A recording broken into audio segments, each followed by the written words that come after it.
How you guys doing out there in the side chat?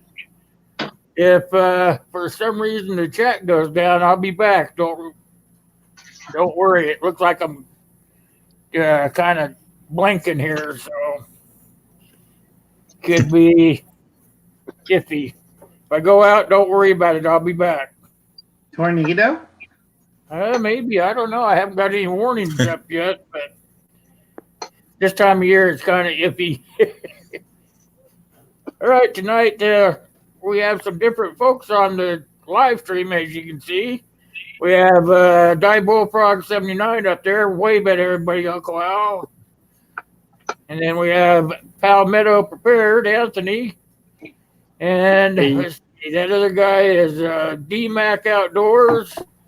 Looks like he is outdoors. So, and then down below we have Raven Tactical, you guys, new guy on the block. Hey, how you doing, Raven? Doing pretty good. How about yourself? Yeah, I'm still breathing, so I So can't. tonight we're going to be talking about the financial collapse, what would happen when it happens, what you can tell if it's coming or not. Most people will tell you can't really see it coming. But I'm going to read this stuff here I got off the line here. There's 7 scenarios that you could actually see one sort of coming if these things start happening. And one would be if the US dollar rapidly loses value, it would create like a hyperinflation, and you would want to start preparing for the downfall. A bank run could force banks to close. Let's see. What else is it? Cutting off the lending and even the cash withdrawal. So if banks start going under, they're going to let it make it so that you can't even withdraw your money. That might be something that you guys would see start happening, from that first part up there where there'd be a hyperinflation. You'd see the inflation rates go way up. Well, you'd want to get to the bank and probably make sure that you're starting to get your money out of there because they may not let you have it. The internet could become paralyzed, or even the super virus could be starting to wipe everybody's online presence out. Terrorist attacks or a massive oil embargo could halt the interstate trucking or the grocery industry, and we'd soon run short on food. Or we could widespread violence could erupt across the nation, and that would range anywhere from inner city riots to foreign military attacks. It's even possible that a combination of those events could be enough to make the government ability to prevent or respond to a collapse. And then the last thing I have is in March of 2019, the Federal Reserve warned that climate change could threaten the financial systems that are caused by forcing farms or utilities and other companies to declare bankruptcy. So those are the things that I found online. So if you guys see any of these things happening, you might want to consider withdrawing money out of the bank. There also another thing I read was that if you start seeing this, you may want to be starting to collect bills like 20s or 10s and gold coins, things like that, gold and silver coins, because those things would be something that you could use for bartering with if the financial collapse even came to be. Then you would have something that you could physically trade with. One point, guys, you could keep at your house up to about $9,000, no more, because anything around 10 and over, you're considered a drug dealer. Isn't that stupid? Yeah, thank you, Jason. I appreciate that. You guys be good to my friend out there. He's new to our live stream, so if you guys are not familiar with Think Dragon, go ahead and do me a favor and grab him up for me.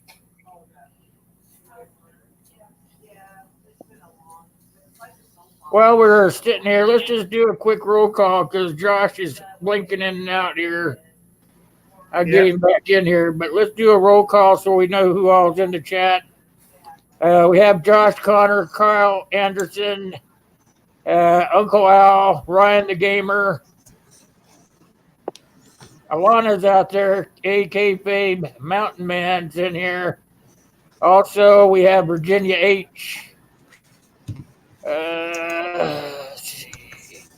Thick Dragon, that's Jason, you guys. Make sure you guys are showing him some love. Mountain Man, I called you. PA Hillbilly, D-Mac, Robert and Cindy's in here. Modern Refugee, Prep Fort's in here, and I think that's it. If I missed you, I'll catch you in a little while. So that was what I used to get us started here. Why don't you take off from there, Uncle Al? Okay, folks, 1 second. Let me catch up on my notes. Now, if you're storing gold and money, especially cash, you're up to about $9,000. Anything above that, that's considered narco money. And you have to have receipts for it, too. Isn't that lovely? So if you have a small safe and all of a sudden somebody's knocking at your door, you better have your paperwork handy. Or they're going to take your cash away and leave you with gold and silver.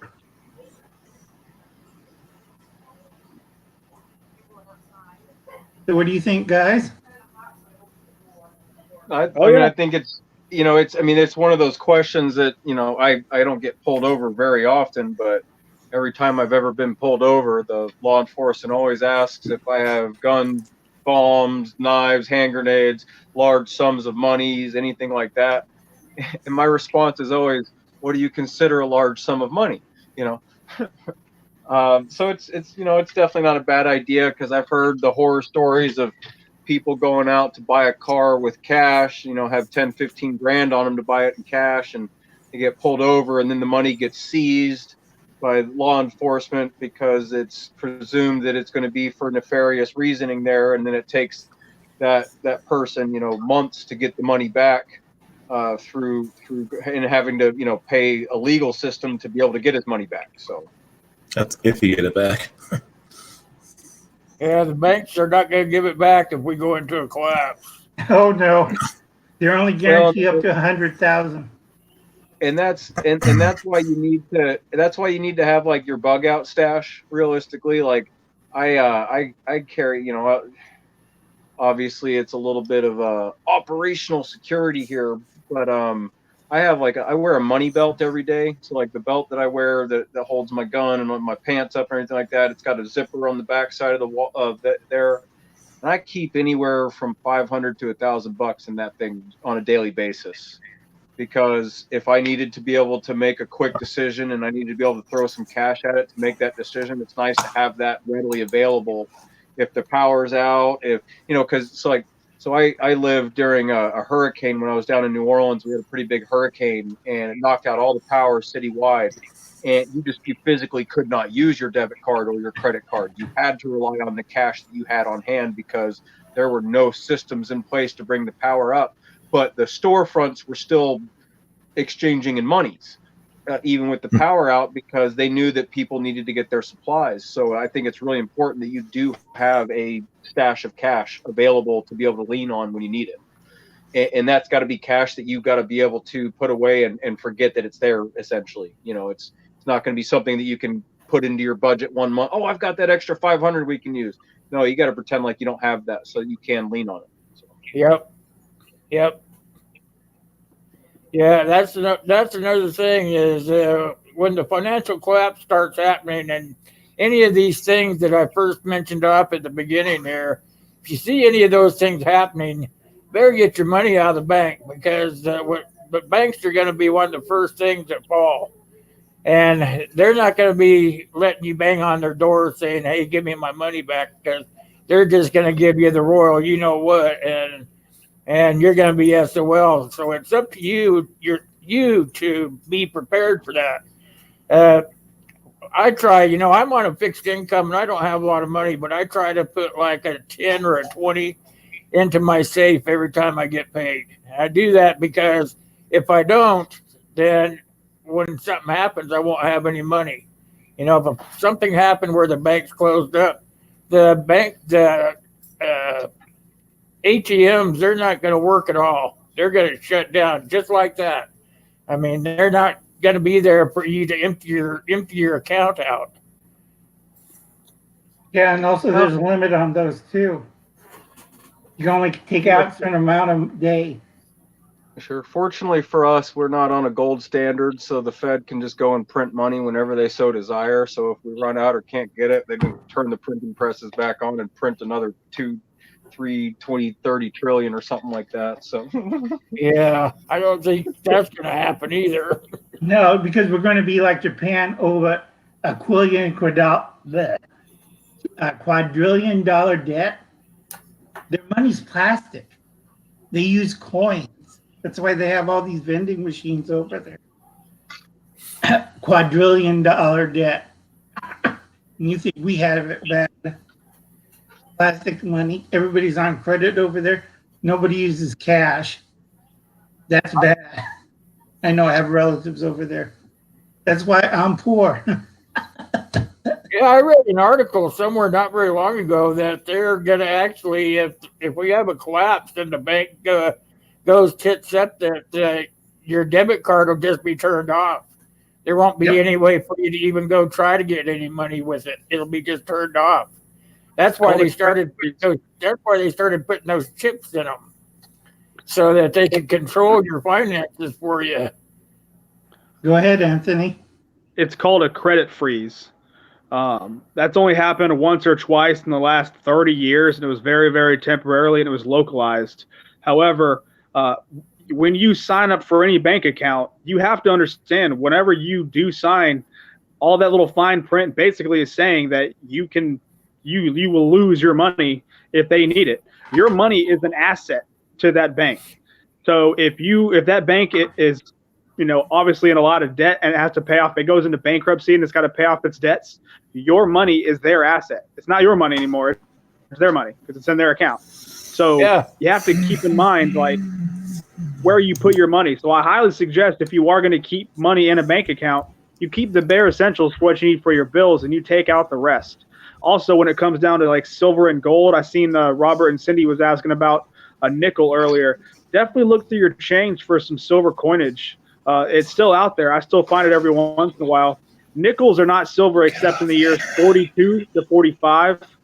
And if it's a quarter, dime, or half dollar, anything older than 1964 and earlier is going to be silver. But half dollars from 65 to 70 are 40% silver. So you want to hang on to those as well. But definitely look through your change because there will be some stashed around in there. But I put a video if you're ever curious. Just go through my playlist. I got 5 ways to find silver, just in case you want to go ahead and start doing it really easily. But I highly suggest that you start stashing away some silver and gold if you can, just because it's going to be a hedge against inflation. So if the dollar does get printed to oblivion, your silver will be worth whatever that dollar amount is. So if it's worth $15 now and they print a whole bunch of money, next thing you know, that same amount of silver is going to be worth $30, $40, $50, just like it was in 2012. It's going to go through an ebb and flow cycle.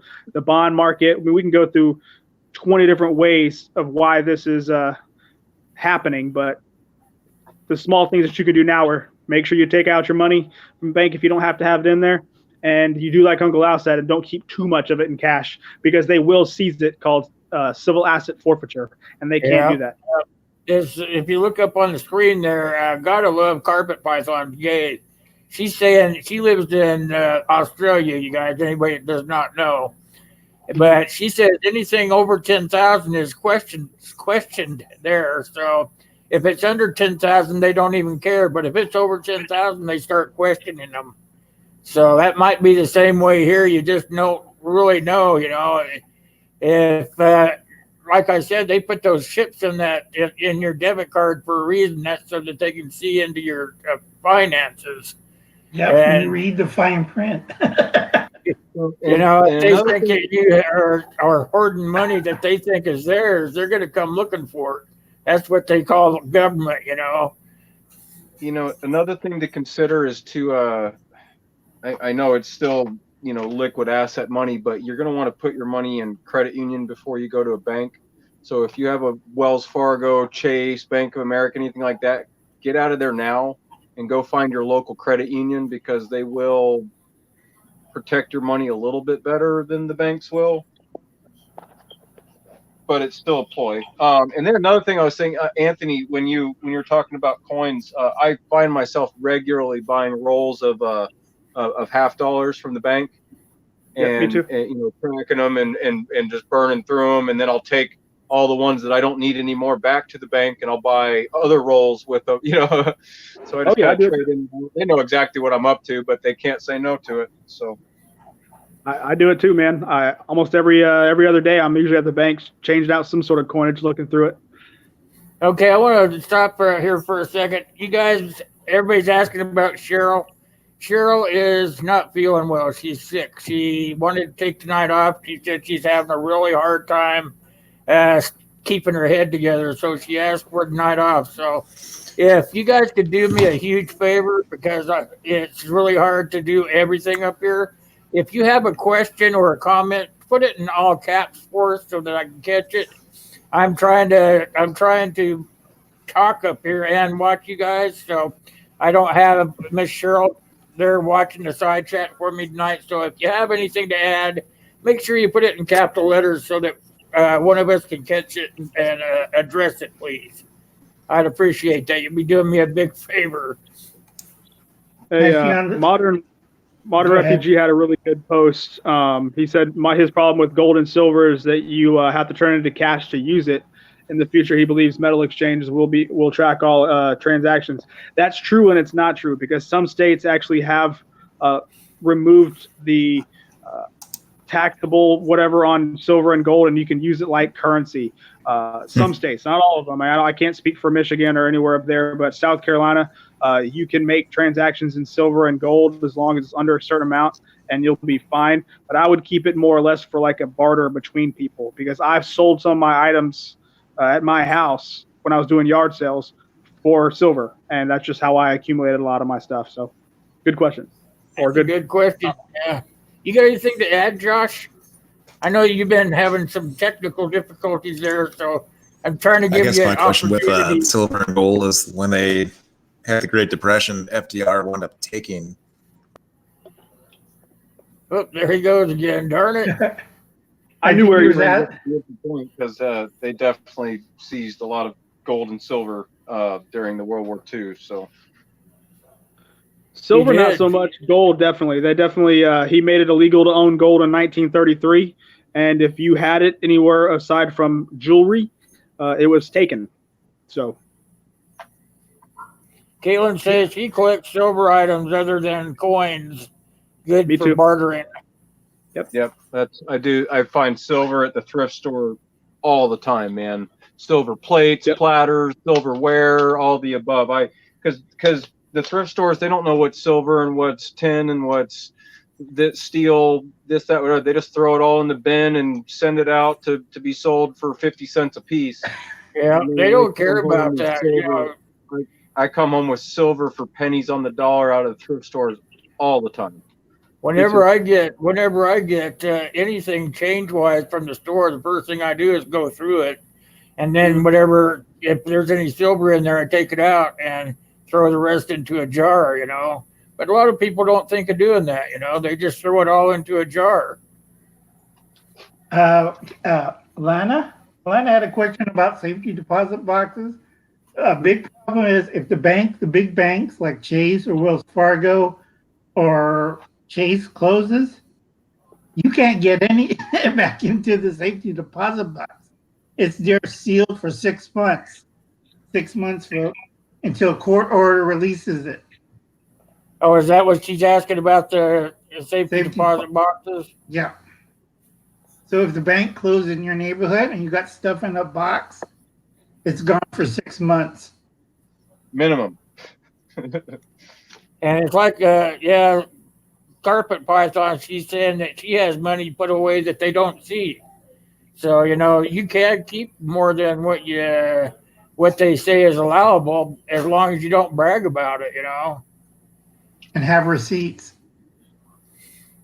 I mean, I don't think they're going to find it. You could have plenty of gold buried in the backyard, you know. It's comes to say about your guns, you know. My guns are out there in the bottom of the lake. I'm taking scuba diving lessons to get it back. Right, D-Mac? That's right. That's right. I'm getting my scuba gear ready, baby. So There you go, yep. Got to take lessons to get that gun back. I'll be getting a whole arsenal, baby, man. If I'm the only scuba diver out there, man, I'm going to be very well armed because. Oh man, you're going to be getting everybody's artillery. I don't know if you guys saw it, but Coleon Noir posted. He's doing some cup where he said, you know, how we're all about to experience like the biggest gun crisis ever because there's gonna like all the guns are gonna be lost to boating accidents or something like that. I saw that. Yeah, Kind of made me giggle a little bit. So. Time to magnet fish. To get back to it, you know, after all of the collapses come about, you have to go into the post-collapse season, you know. That's why you're sitting there collecting all of it now, because if you're not collecting it now when you go into it after everything's shut down and everything, that's going to separate the boys from the girls for sure, you know. Excuse my pun, ladies. But, you know, it will separate the good from the bad, you know, the people that have actually thought it through and the people that have not, you know. So that's where it's going to come into the marauders are going to come for your stuff. Don't brag about what you have. No more. You have to keep also an eye on the fact that we have to determine what kind of financial issue we're going to have. I think the more likely scenario is since the Fed is printing money left and right, especially this new expansion they're having, you're going to see a very large increase in inflation. And they've been trying to hide it with a whole bunch of different ways of how they calculate it. Inflation is completely calculated wrong these days. It's actually somewhere around 10 to 12%. They don't want to calculate it right because they don't want to pay out all that money in Social Security. Because if they admitted that the inflation was up, then they'd have to pay y'all more in Social Security, and they're not going to do that. So they try to hide it. Unfortunately, if there is a hyperinflation issue, the people who obviously live on a set income, you know, there's a lot of people out there that live on a budget. You know, they're on a fixed income.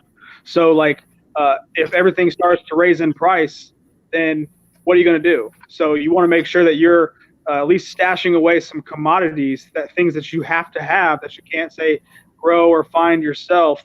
You know, the simple staples like, you know, toilet paper, you know, basic food, that kind of thing, just in case there is a hyperinflation or a bank run and they start closing banks. Lehman Brothers, that kind of thing comes to mind. I wanted to let Raven, whenever he gets back in here, talk about the repo rate, but hyperinflation, especially by how they're printing out money, is becoming a real thing these days, and it's kind of scary if you actually look into it. Well, I actually see a recession coming, even if it's just a small downturn within the next year, because of just the things that are going on around our country. So if you're not preparing for it, then shame on you, you know. Technically, I think we're actually in a recession, or at least starting to, because all a recession is 2 quarters of lower than, you know, GDP, and they keep manipulating the numbers so the GDP is actually higher than it really should be. But if you're looking at the jobs, like the U3, U6 unemployment, that kind of thing, we're really teetering on that line of, hey, are we losing steam, or what's going on with that? If you just, you know, I don't think I don't think we haven't put as many people to work as what they say. Well, people are working 2 jobs. Keep saying that we're adding thousands, hundreds of thousands of jobs, but how can we if all these big corporations are going either out of business or across the pond? Well, How what can they're we doing is using that number. they're using that arbitrary number as, hey, look at all these jobs that were added. That doesn't count, seasonal jobs or temp jobs or whatever. They can see, hey, oh, look, we just added 125,000 jobs. Well, yeah, but how many of those were just to build this one building and they laid everybody off? Or how many of those are seasonal because Christmas is ramping up and it's just, it's 7 hours a week? Like, they don't count that part. They just say, hey, you got a job, so boom, Well, it counts. they add that in even though it's not a permanent number. Yeah, and like one person can hold 3 jobs, so that's, hey, you made 3 new jobs. Well, it's only one person and they're still starving. Yeah. I got a warning, folks. I did a Department of Labor research. There's only 3 million jobs, actual jobs, for 48 states. So you spread that out between 48 states, 3 million jobs, that's not too much, is it? Think about it, kids. You spread out 3 million jobs out of 48 states. That's how much per state? I forget. I don't have my calculator handy. I don't either, but it's My not very brain's much. No. You got your calculator right there, Uncle Al. What is it? It's not very much, and you got to figure Yeah. the manufacturing numbers keep going down, so we got to watch out. Yeah. Yeah, it's Plus, under. the season is just about over for our growing season. Yeah. So all those seasonal workers will be out of work again, These are all numbers that the government, they add on, but they never take them off. Nope. So that's something that you guys out there in the side chat need to think about. That's why we're trying to push you along into putting more money in your mattress or wherever you keep it and less in the bank. The main thing that you also got to remember is that the census is coming up, so they're hiring census workers left and right, and they're going to use that number to their advantage. Look how many jobs we created.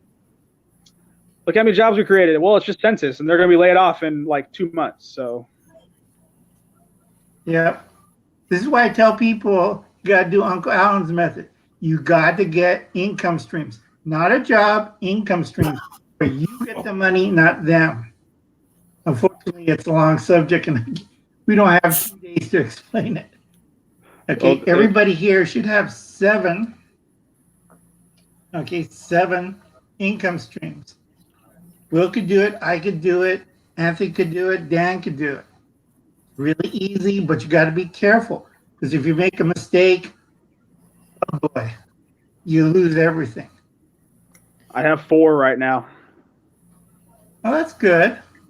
I only got 5. I lost 2. Yeah. Like I said, I live on a very fixed income, and I live in right smack dab middle of the United States, which is pretty much a poor part of the country. So it's hard for even on the fixed income to try to save money, but I can do it. It may not be a lot of money, but even if I put away, if you figure it out, $10 a month or $20 a month, that's a couple of $100 a year, and that can get you a far ways. If something were to, all hell were to break loose and nobody else has money but you do, you're going to need something to fall back on. Your skills is part of it, but you're still going to have to have something hard. I buy silver too. I don't buy it a lot, but I do have if you buy a little at a time, it builds up. Silver and gold, they're saying that gold rounds will be the new money after the collapse. They're saying gold rounds are going to be the new money. Have any of you guys heard the nonsense that Trump's possibly talking about putting us back on the gold standard? Or is that just like some weird pipe dream hearsay article that I read? Yeah, I would probably say no. He doesn't do anything for us. He does everything for himself. We don't have the gold reserves. We don't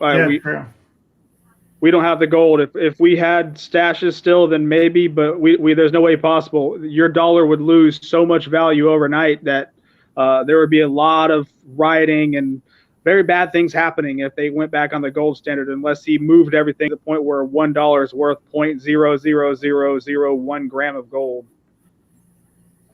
I mean, you see the gold prices are going up and up and up. You know why? It's because there's no more gold.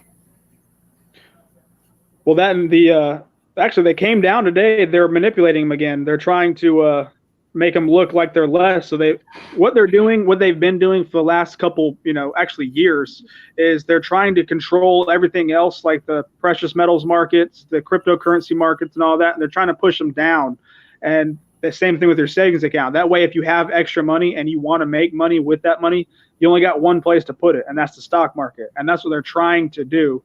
They're trying to force you into only place you can make money is the stock market. That's why these numbers keep rising for some weird reason. Even with bad news, they still go up. Well, nobody wants to get into the stock market. It goes up one day and down the next. That scares people off.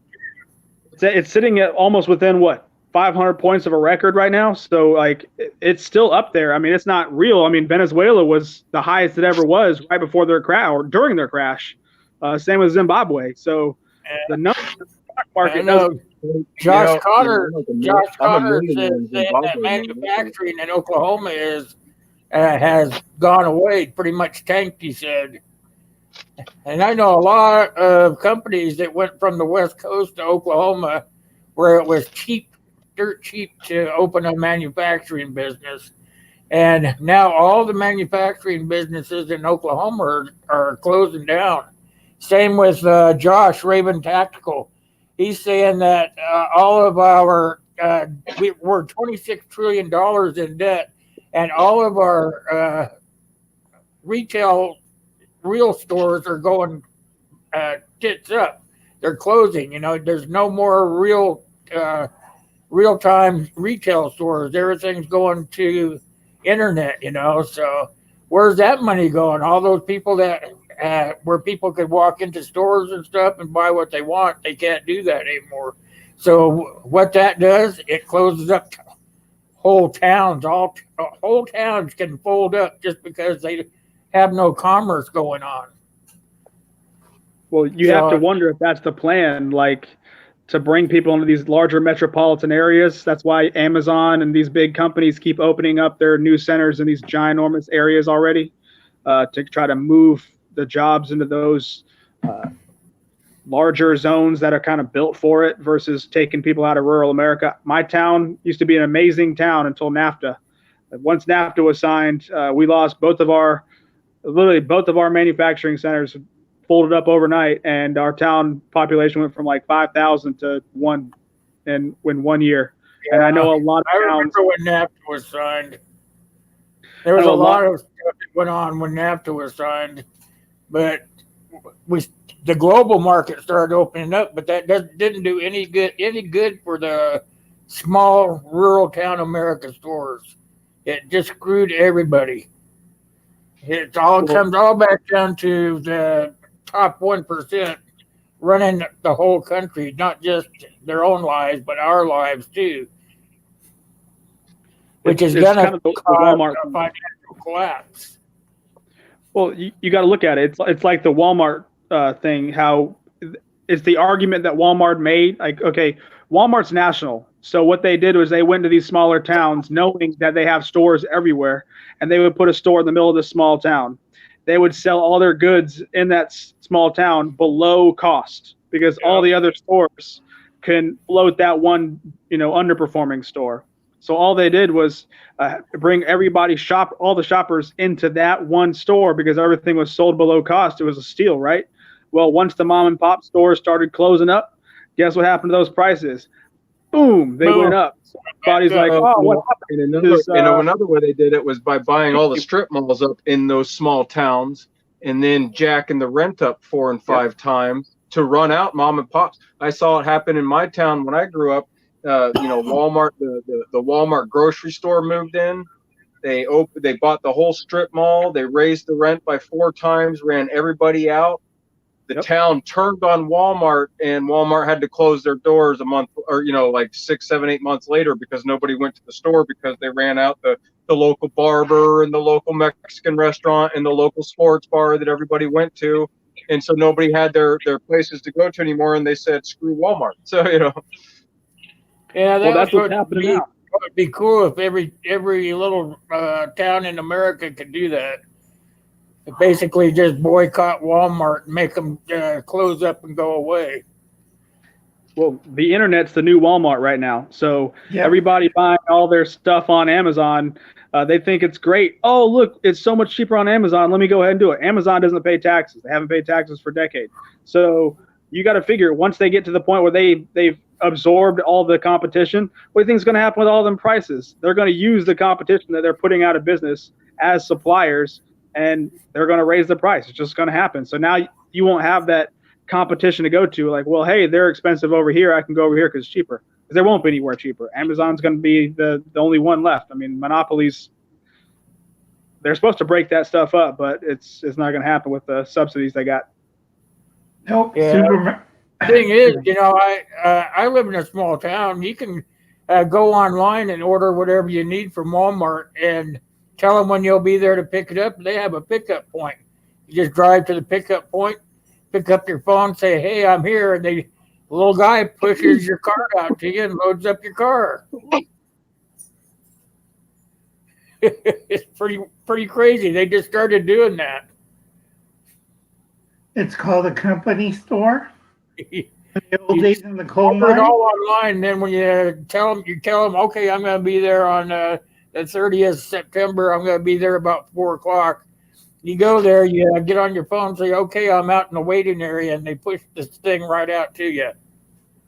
Whatever you buy, it comes right out to your car. What frustrates me the most is that we as Americans have let this happen to us because we got lazy and complacent. We got comfortable with our situation. We decided that we didn't want to have to drive 10 miles across town to go hit up the mom and pop shop when you could stop here and save a couple of pennies.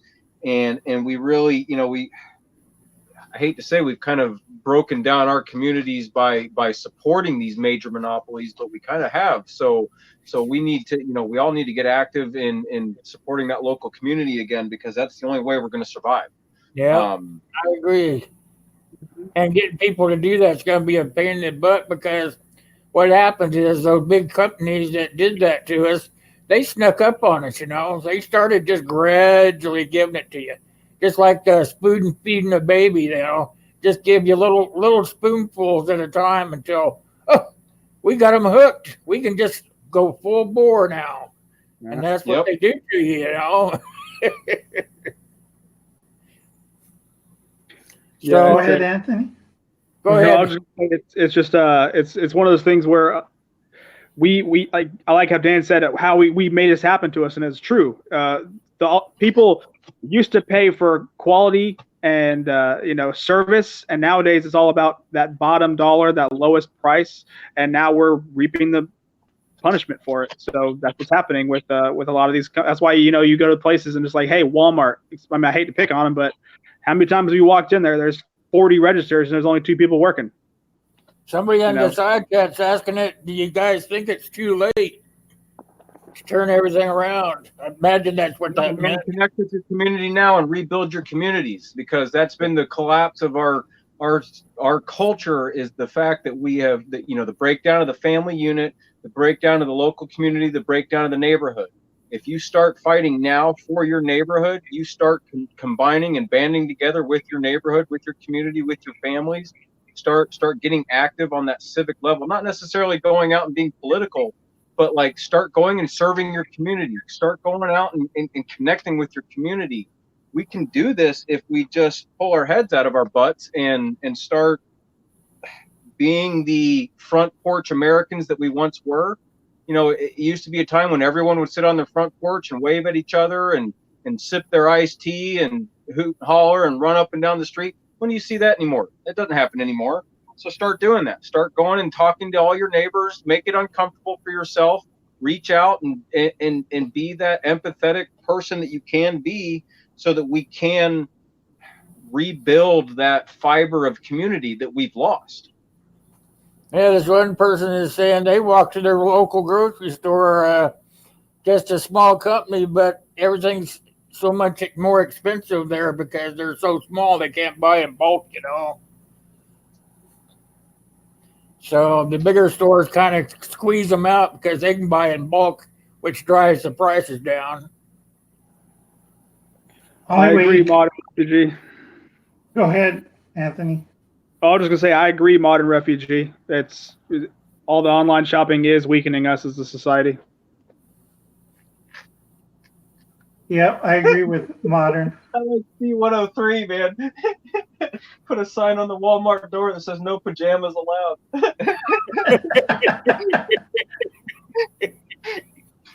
Oh, Lord.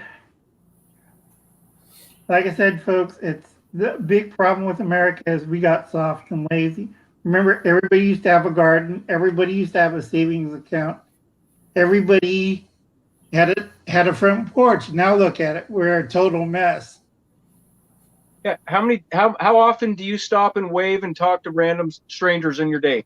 You know, I have a personal goal that whenever I am out in public, I try to talk to at least 5 random people about whatever the heck it is we talk about for at least 5 minutes. Like that's my goal on a daily basis because I think it's important to be able to have that communication skills that so that you can connect with the people around you. You know, it's weird, like because we all, you know, you all see that cold shoulder, and we all, you know, it's all about just kind of getting back to the basics and just being that being friendly, you know. As Lori Jean says, doesn't everyone talk to their neighbors when they go outside? Who doesn't talk to their neighbors when they go outside? I can be guilty of that because all my neighbors don't talk back. I can wave my hand at them, say good morning, and they just turn around and walk the other way. I'm small town. We all talk to each other. They all know me. Oh, I live in a small town too, but it doesn't matter. They're just Everybody- all set in their ways, you know. They're all old people too, you know. Bah, humbug, you know. I blame the internet and TV. That's why you got to make those plates of brownies and go knock on their door, man. We bond over football down here. They don't like the brownies I make, you guys. The first week that I moved here to Georgia, I made it a point to like do the whole go and knock on everybody's door on my street. Say, hey, how's it going, man? We're the new guys down the block. This is what we're about. You know, That's what everybody used to do. Let me know if you guys need any help with anything, you know. That's what people used to do. And just 3 nights ago, one of the neighbors was out vacuuming out his basement. I could hear the vacuum going at 10 o'clock. And so I kind of walked down there and I saw that his hot water heater had flooded out and his basement was full of water. So I went and grabbed a push broom and went over there and started pushing water out of his basement. He was shocked as shit that a random stranger would come by and help him clean up his basement at 10:30 at night. But that's what you should be doing, you know. Well, you probably just made a friend for life there, bud. Yeah, we lost the community when the big, whatchamacallit. Sorry. So what we really just came here to tell everybody is we see a collapse coming, and we would like for you guys to be prepared. If you can at all, try to start putting some money away and maybe purchasing some gold or some silver, whatever you can afford. I know it's hard for all of us to do that, and it's hard. It's easy enough for me to tell you that, but the hard part's doing it, and I know that if I can do it, you guys can. Well, and another thing that I would add is that it's probably a good idea if you really are one of the prepared-minded people that we all claim to be.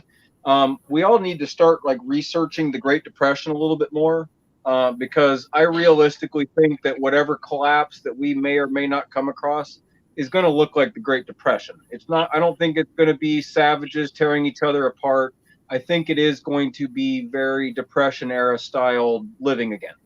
Because we're like, you know, barring infrastructure collapse and power collapse and stuff like that, you know, when you're dealing with an economic collapse, it's going to be the same thing. You're going to have to go back to bartering system. You're going to have to go back to small local farming. You're going to have to go back to small local markets. And so start studying what the Depression era people did. Start talking to your grandparents about how they, you know, my grandfather was born in 1926. So, and he was in Blackfoot, Idaho. He was he experienced the depression firsthand, and I asked him I would pick his brain left, right, and center to find out what they did as communities to be able to get through that decade of tough times, you know. Also grow food. I'm a firm believer with what Uncle Al says. Try to save up to $10,000. I mean, you can't save it overnight. I can't anyway. But if you try to have something in your goal to look forward to, then you'll start making progress. But if you don't have that goal, you're never going to get there. I would also consider paying off all of your debt, especially your secured debt. That way, if something does happen, they can't come and repo your stuff. Unsecured stuff, it's whatever. You know, you don't pay your credit cards and there's a collapse. What are they going to do? Lower your credit rating? Oh, well, you know, but when it comes down to your, hey, I got a financed car, I got a financed ATV, I got a financed boat, you know, they're going to come take that stuff. So you want to make sure that you're, you know, and then they're going to sue you for the difference in price. So if you can now, I would definitely stash away some cash, but try to lower your debt footprint if possible. Don't take out any unnecessary loans, especially now. Hey, you're thinking about buying a new car, hold off. You know, maybe fix the beater you have right now or something like that. Potentially think about getting a more fuel economic vehicle, an older vehicle, use something. I don't know, just try to think outside the box, just so you don't get over leveraged in debt. And next thing you know, something does happen in a 2-week period and you can't pay your bill, and next thing you know, you're out of a place to live. I mean, that's nowhere to live, and no one wants to be like that. So just kind of think about that aspect as well. Not only the money issue is make sure that you have enough food and water stored up too. It all comes into play together. Don't forget growing food. Yeah. Yeah. So it all comes into play together. How's your root crops coming along, Anthony? Oh, this heat is just torching everything. My beets didn't come up because it just got so hot. My lettuce decided to go. My carrots are still good. Go figure. I just dug up my sweet potatoes today, so those are all good. I'm letting them cure in the garage right now, and I'm waiting to plant more of my lettuce again, my arugula, and hopefully I'll plant more beets and parsnips. I'm going to try parsnips this year. Yeah. Parsnips. You can't have food plots there. What? Anthony, you can't have food plots there for deer? No, we can have it for deer, but if you have to dig them up for turkey season in the spring, because if they catch you doing food plots on turkey, then they'll slap you with a fine. Yeah, parsnip is better than beets because it's almost heat resistant, and you can't make it stop growing. I wanted to do a beet so I could eat the greens and the beet. That way I have a little bit more stuff. If I don't want to eat the greens, I could toss to the chickens. But I haven't tried parsnips, so I'm going to go give those a shot this year. You can try out. Are those hard to grow? Parsnips? No, it's like a carrot. If you have a raised bed, just toss the seed down and water it. You're good. Oh, really? Sounds pretty easy. Just like carrots, you can't. One time I forgot and I did a whole bed of them. I've been eating parsnips for 2 years, so no more of that. I see Tyler's out there. He said it's 29 degrees in Idaho. Oh, Lord. And Lori Jean, feel free to send as much snow south as you want. Minus 6 where she's at. I'll give you some of my 96 degree and 80% humidity right now. Yeah, that's what. Yeah, me and Anthony are sweating like. I won't go there, but we're sweating pretty bad down here right now, man. I cut down 2 trees today, and let's just say my clothes were completely drenched. Shit, I just mowed the lawn, and I feel like the problem with the humidity, it's like when you get drenched, it's kind of like imagine taking a hot shower and then putting your clothes on without toweling off. That's what it feels like all day long. Like you can go outside at 3 a.m. and be sweating while you're sitting down. So Yep. it sucks. I always At tell least people it's like driving. Any questions or comments from the side chat? It was a pretty good discussion tonight, actually. Went pretty smoothly. Yep. You can try also daikon too. It's a Japanese Yeah. root crop. It'll work fine, but you gotta wait until another month. I heard I those can't- do improve your soil. That they're really good at improving your soil. Is that right? The Yep. daikon radishes? Yeah. Yeah. Because if your soil's off, it's going to make them hot. Well, being in the South and where we have a little bit of clay, a lot of oak trees and pine, we have a lot of acidity in our soil. So everything I can to try to basic that out without throwing a whole bunch of lime in there is what I got to do.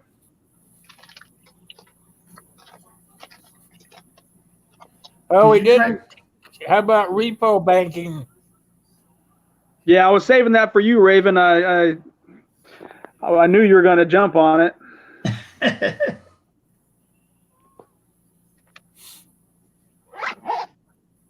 The main thing about repo banking is basically it's when a bank, a commercial bank, has to borrow money from the Federal Reserve or basically take money from the Federal Reserve because they can't float what they have outstanding versus what they're getting back. So that's like the first sign of financial insolvency is when you have to keep on giving them money because they're making really bad loans. Keep in mind, we as a population, I did a video on this back in March, but it's only gotten worse.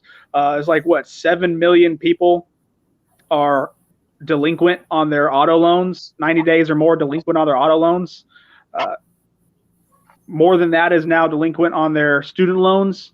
So a lot of these everyday loans that people have that they should be paying, they're not paying now. So when they do that, these banks kind of go insolvent, and fractional reserve lending only goes so far.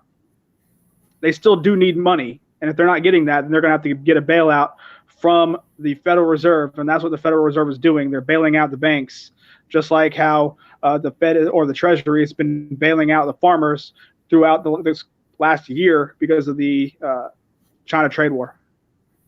Well, that's how Chase does. They buy up all the failed banks. Yep. If they can't stay in the game, they buy them up. And then And they they- double the loan. Then they become like a corner on the market. I remember when they were just a small bank. Now they are like huge everywhere. Yeah, just keep in mind that there's a lot of loans out there that are being given out that are not good lenders. They're called what's the word? It's like subprime lenders. Yeah, subprime. I remember those guys. I, They used to be all over the place in the 80s. Yeah, they're doing so I sub have, loans all the time now, and when they do that kind of stuff, what that's doing is it's basically raising everybody else's rate because they know they're going to most likely default. So that means your 4% auto loan that you got, it should be 3%, but the reason why it's 4% now is because everybody else is defaulting. So now you're having to make up for them, and it's just going to keep on snowballing to the point where you can't get a loan for less than 6, 7, 8, 9, 10%. That's why the payday loans are so bad. Yeah, So Raven Raven is saying that Chase gets most of the majority of the bailout money because they're so huge. So I worked at a car dealership for the last 4 years, and I wrote loans. I was one of the finance managers there. I can absolutely tell you that it's getting worse and worse every year. 4 years ago, if you were above 650 credit score, I could get you a loan for 2.99 to 3.49% on a 5-year note with things like that. I can't get you anything less than 5% now. It's the rates are going up, and the junk loans are absolutely out there. I mean, that's what caused the 2008, the big short. That's what pushed 2008 into recession, was all the subprime mortgages that they had written. Yep. They finally went belly up because there was too many defaults on those subprime loans there, and the car market is now going to do the same thing that the housing market did 9 years ago. So it's going to happen. Yeah, the car loans are going to be one of the things I feel that's going to push us into the next recession, because the car companies, they already been bailed out. I don't think they can get bailed out again. And so now they're just going to push everything back into that really deep depression. It's going to be like a recession. I think it's not going to even be a recession. I think it's going to be more of a depression. Well, you have to figure with all these cars, like when they sell a car, you're automatically upside down. The bank is already losing money because the car is now worth less than what they paid for it. So what you're seeing a lot more now is they're starting to, like everywhere, is starting to do leases, where when you lease a car, they price in that depreciation in your payment. Plus, you have to maintain all of the maintenance and everything like that. You can only drive so far, that kind of thing. So that's what you're going to start seeing a lot more these days is leasing, because it's all worked in, so they can not have to worry about that depreciation. Just like with a mortgage now, you got to pay your mortgage insurance if you didn't put a certain money down. Same principle. Yep. They're trying all these different methods that they've tried before, but they fail. They're going to try to fail again. They don't think that we remember. They think that they can just rename the thing that they've already done once and just give it a different name, and that we won't catch on to it. You got to vote with your wallet. A lot of these companies out there, they know that they can keep doing this stuff because people are going to still buy. If you're at least informed and maybe you let one or two people around you know, like, hey, this is what's happening, pay attention here, then maybe we can stop this whole circus of spending money on horrible things that are going to come back and bite all of us on the backside. So if at all possible, if you can, have a conversation, it doesn't have to be political or anything like that, but, with your friends or something at the table, be like, look, what do you think about this happening? Are you going to take out an auto loan? Are you going to put some money down? Do you have anything stashed away? Because the best thing you want is to have everybody around you prepared as well, because if they are, then they're not going to come banging on your door when all hell breaks loose. Yeah. Raven, I was looking down here. Raven was talking about the balloon mortgages. And that happened a lot back in the 80s and 90s, where they would give you those balloon rates. And he was right. That's what they did them for, was every time your mortgage came to a certain point, you had to refinance your house in order to make your payment lower. Yeah, my father-in-law got stuck with a balloon on his business and on his house and didn't even realize it till I went through his paperwork and I said, you need to refinance tomorrow because your rate's going to go from 3% to 9%. That's how they get you. Well, that's how they sold a lot of houses out on the West Coast back in the early 80s and 90s. As they would let you have it at a lower price, but had a balloon payment in there. And then when the balloon came due, then you had to refinance your house, which you ended up taking the shorts, And I know that because my sister ended up getting a house like that. And, man, she was pissed when she had to get that balloon payment, She either pay the balloon payment or refinance, And she said there was no way she was refinancing because she wanted her house paid off by the time she retired, If you keep paying that balloon payment, you still have to pay more money. It's like extending your loan out. Well, they were doing that on purpose, and unfortunately, with a lot of the people that are buying homes nowadays don't remember the 80s. The 80s when the mortgage was like the average loan was like 14 to 17%. Yeah. So the housing market, the prices were down because everyone was taking into account that they couldn't borrow money for anything less than like 17%. Nowadays, they know that you're going to get a mortgage for what, 3.5%, 4% if you have decent credit. So of course they're going to charge the crap out of that house because they know that they can charge however much they want to because you're going to get approved for such a small amount of interest. So it entices you to borrow more money. And obviously when you borrow more money, it makes everything else look good to the economy and the inflation rates and all that stuff. So when they are able to sell things, the same thing, for a higher price. It makes everything look better around it. That's why they're doing it. Well, and that piggybacks on the inflation conversation that you had earlier, Anthony. I mean, because hell, my parents bought a house in 1987. They paid $142,000 for it, and it just appraised a month ago at $525,000. That house is not worth $500,000. I can tell you that plain and simply. So I think they're covering up the inflation with these increased property values and increased property taxes and that right there is why. It's because of the property tax. If they zone it to a certain way, especially commercial, they're going to get their money on property taxes. That's why they want your house to be where it is. You hit the nail on the head. Okay, I got a question from Atlanta about getting rid of her savings account. Don't do that. You want to have the savings account, a small one, but you got to remember, once you put money in it, it's not like you're getting money back. That money is gone, but you use it for leverage. A lot of people don't understand. When you have a savings account, it's for leverage. It's not for savings. You could use other things for savings. A savings account is used for leverage. And a lot of people forget that when they're banking. Because if you have savings account, you get your checks free, you could get services free, you could do a whole bunch of things for free if you have that leverage. Now, if you don't have that leverage, well, how much fees do you have to pay on your banking stuff? Well, Anthony? I don't have to pay anything on mine. I don't either. I'm Navy Fed. Okay. Dan? I'm credit union, and I've got decent savings. I've got a pretty decent little war chest put away, but I've all of us have those ways to take care of the fees and checking problems. But a lot of people, they don't. And $17, $22 a month from that issue goes out the window. You don't own it. The bank does. And you get stuck whatever's in your checking account or you're using the savings account like a checkbook.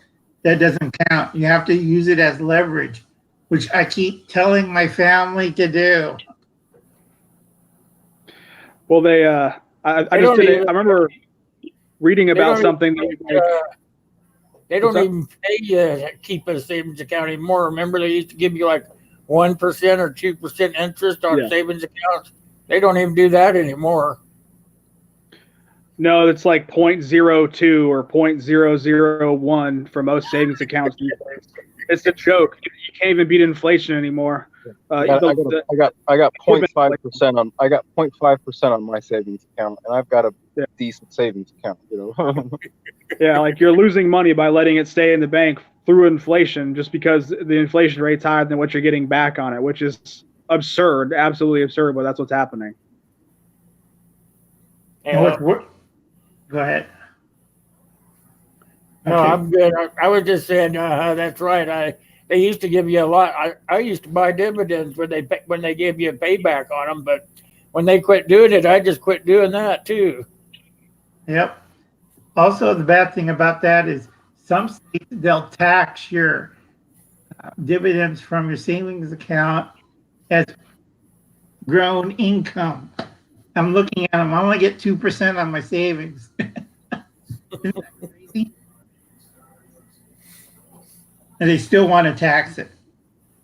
Well, that's the unfortunate side is there's a certain growing number of people in the Democrat Party now that are running for president that are trying to tax anytime you make a transaction on Wall Street. Well, unfortunately, that may affect the rich people, but where do you think your 401k's in? Every time you buy something in your 401k now, every time your paycheck, that $200 comes out or $100 goes to your 401k, you're now going to have to pay a tax on it. So that's what they're going to get you on. They're hoping that you don't know that you're not informed enough. But, hopefully those in this chat understand if that tax gets passed, everything is going to go up and you're going to get less for your money. They tell you, that's tax-free money, but they don't understand when it comes out, it's taxed. And that's Yep. we've actually been working with the parents, like with both my wife's parents and my parents, on getting them to go ahead and start pulling all of their 401ks and their retirement and their pension and stuff like that, and starting investing it into money making schemes versus money losing schemes. Because it's like dad's going to be working till he's 70, 75, but he's pulling everything he can now so that he can invest it properly, so that it will grow, so that he can actually retire on it. Because if you're relying on a 401k, it's not going to be there when you need it in 10, 15, 20 years. No, they that's set it up. that's all invested into junk mutual funds right now that are going to go belly up. So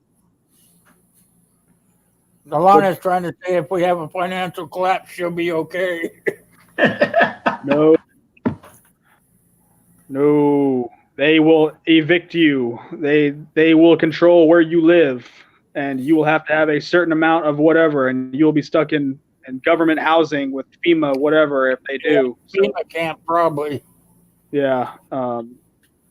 If those who have money during the collapse, those are the ones going to be buying all the assets for pennies on the dollar, and that asset's going to be an apartment complex or condos or your house that's foreclosed now. If So FEMA can't take care of the illegals, what do you makes you think they can take care of you? yeah. Oh, and one thing I wanted to throw on here was I remember reading an article last year. It was like $215 million in overdraft fees. So your bank or the banks collectively have been charging people $215 million, I think, because you had no money. So that was last year. I can only imagine what it's at now. Obviously, if you have, I read somewhere that the banks have been overcharging all their customers, and that they may have to pay it back. But how are they going to find all those people? They will. well, you definitely need to make sure you're auditing your stuff, because I know for a fact Visa through Wells Fargo, when they made me have open up an account when I got my mortgage, basically to get a free whatever, they kept adding $5 fees to something that all I had to do was call and be like, hey, I saw $5 on my account.